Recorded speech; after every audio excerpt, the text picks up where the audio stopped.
I've been releasing music for the better part of a decade now, and when I listen back to those first few mixes, I can't help but feel a little disappointed.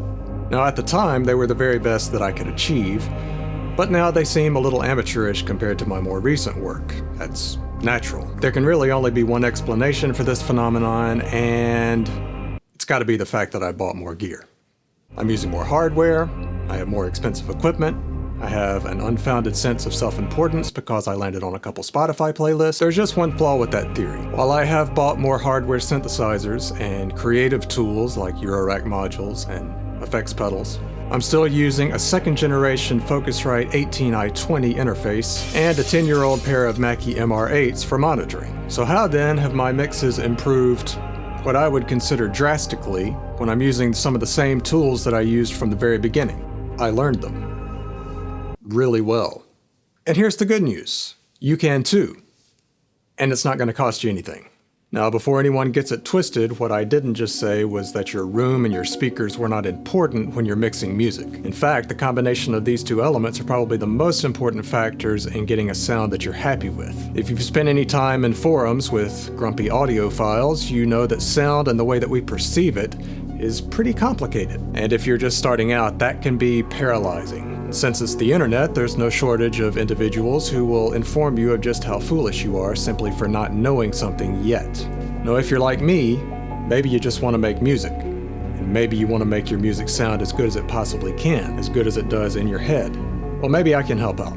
See, when it comes to mixing, detailed, scientific room analyzations and frequency responses, room treatment and new gear, all of those things take a back seat to consistency.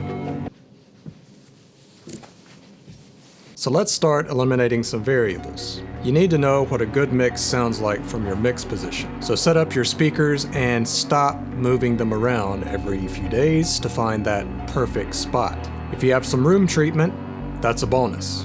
Address the corners of your room first and the early reflection points. But know that every time you make a change to the treatment of your room, you're going to have to learn your system and your room all over again. Pick a monitoring volume on your interface and mark it for mixing. You want to make sure that this is higher than your mastering monitoring volume, and that's going to ensure that you'll always have the extra headroom for mastering that you need.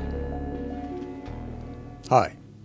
While I was editing this, it occurred to me that that might have been really confusing. Please understand that I'm only talking about monitoring volume. I understand that mastering loudness is going to be louder than mixing loudness. That's why I set my interface to monitor at about 6 dB higher when I'm mixing, so that it will somewhat match the loudness that I will eventually get when the mastering is applied. Hope that clears things up. And now for the most important step of this entire video. Don't mix anything. Yet. Instead, spend quality time in your mix position listening to music that you know really well. These are reference tracks that you've listened to in your car, on a television, on crappy laptop speakers, on earbuds. You know, the things that normal people use to listen to music. And pick tracks that you really admire specific things about. Maybe certain tracks have a lot of separation between the elements, and yet still sound really cohesive. It's a hard thing to do. Maybe some of them have a really tight, punchy low end or bass line that you're trying to achieve in your own mixes. Pay close attention to how those things sound in your mix position, in your chair, through your speakers, in your studio. You're training your ears, you're learning your system, and you haven't spent an extra dime. And you've really pissed off a lot of audiophiles who never finished their music.